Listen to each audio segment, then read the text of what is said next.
اور جب کسی کام کا پختہ ارادہ کر لو تو اللہ پر بھروسہ رکھو، بے شک اللہ بھروسہ رکھنے والوں کو دوست رکھتا ہے۔ اگر اللہ تمہارا مددگار ہے تو تم پر کوئی غالب نہیں آ سکتا، اور اگر وہ تمہیں چھوڑ دے تو پھر کون ہے اس کے بعد تمہاری مدد کرے۔ اور مومنوں کو تو چاہیے کہ اللہ ہی پر بھروسہ رکھیں، اور کبھی نہیں ہو سکتا کہ کوئی پیغمبر خیانت کرے،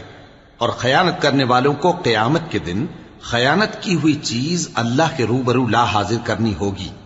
پھر ہر شخص کو اس کے اعمال کا پورا پورا بدلہ دیا جائے گا، اور ان کے ساتھ بے انصافی نہیں کی جائے گی۔ بھلا جو شخص اللہ کی خوشنودی کا تابع ہو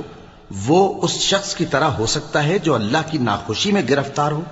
اور جس کا ٹھکانہ دوزخ ہے اور وہ برا ٹھکانہ ہے۔